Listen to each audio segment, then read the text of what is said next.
The first knock came just after 8 on an ordinary Tuesday morning. I wasn't expecting visitors, especially not the two men standing outside my front door.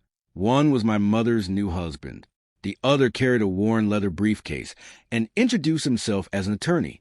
Neither looked nervous. Neither smiled. They stood there with the confidence of people who believed they were about to leave with something that already belonged to them. For a moment, I considered pretending nobody was home.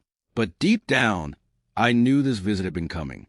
Weeks earlier, I had followed one private instruction my grandmother gave me before she passed away, an instruction I never shared with anyone in my family. At the time, it seemed overly cautious. Standing at that door, I realized it might have been the smartest decision I had ever made. I opened the door just enough to speak. "Can I help you?" My stepfather offered a practiced smile that never reached his eyes. "We only need a few minutes." The attorney remained silent, holding his briefcase against his side. Somehow, his silence made me even more uneasy. "My name is Carson Hale. I'm 43 years old, live alone outside Columbus, and I spent most of my life avoiding unnecessary family conflicts. My grandmother, Evelyn, always believed that money never destroyed families by itself. People did. She passed away 6 months before my mother married Victor. After the reading of her will, everyone assumed they understood exactly how her estate had been divided. They didn't. There was one private arrangement my grandmother had made long before her death, and only 2 people knew it existed: her attorney and me. As I looked at the 2 men waiting on my porch, I had a feeling someone had finally uncovered part of the truth. I stepped outside and quietly pulled the front door shut behind me before either of them could look inside. Victor's eyes drifted toward the windows for a brief second, as if he hoped to catch a glimpse of something worth remembering. That single glance told me more than his polite greeting ever could. Ever since he started dating my mother, he had taken an unusual interest in my grandmother's finances. He never asked direct questions. Instead, he wrapped his curiosity inside casual conversations. "Did Evelyn ever mention what she planned to do with the cabin? I heard she made some excellent investments over the years." It must have taken forever to organize all of her paperwork. At the time, I answered with short, harmless responses and thought nothing of it. Looking back, I should have. Not long after my grandmother's funeral, my mother began calling more often than she ever had before. At first, I appreciated the effort. Then the conversations slowly shifted. She wanted to know whether I planned to sell my house, whether I had spoken with my grandmother's attorney recently, and whether there were any family arrangements that hadn't been discussed during the reading of the will. None of the questions sounded suspicious on their own. Together, they painted a different picture. I finally invited both men inside. Victor settled comfortably into the living room, as though he had rehearsed this visit in his head. The attorney remained standing beside the coffee table, with his briefcase still closed. The room stayed quiet for several seconds. Then the attorney carefully placed the briefcase on the table, opened the locks, and removed a neatly organized folder. "I'd appreciate it if you read this before we discuss anything," he said. His voice was calm, professional, and impossible to read. I accepted the folder and slowly turned the first page, while Victor watched my reaction more closely than the document itself.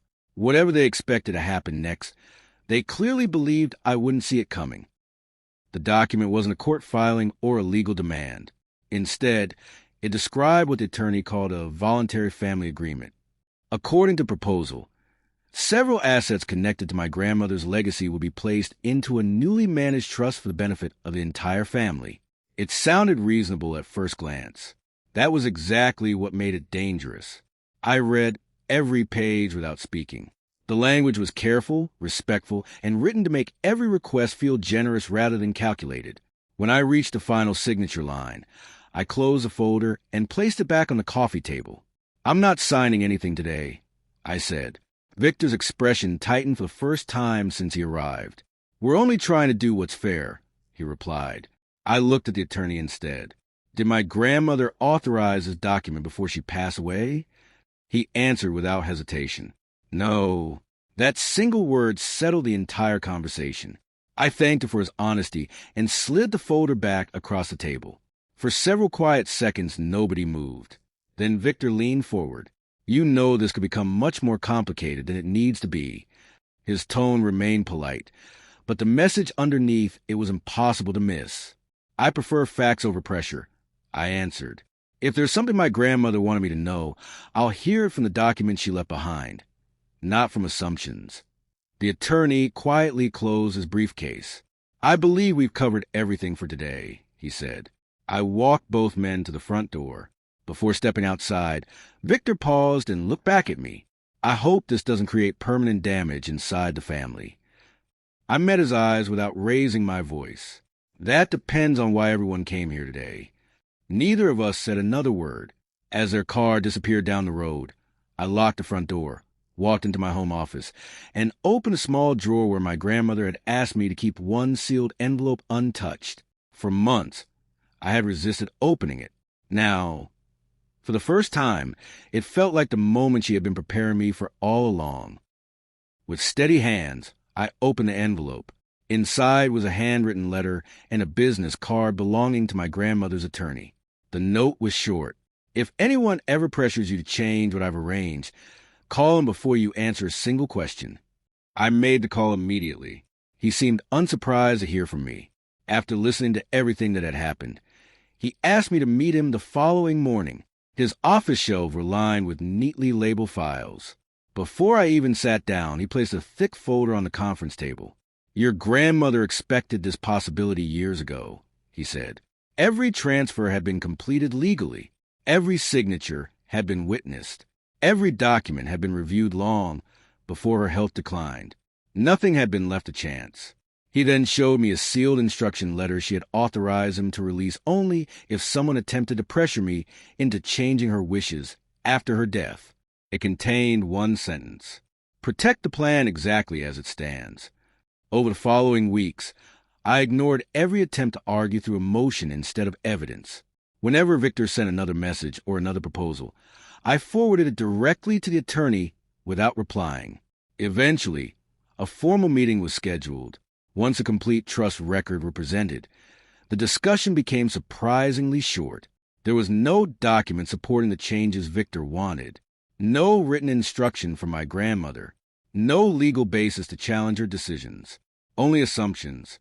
Within days, every request was formally withdrawn. The letters stopped. The phone calls stopped. The pressure disappeared as quickly as it had arrived. Several months later, my mother asked if we could meet for coffee. For the first time in a long while, we spoke without discussing money or legal documents.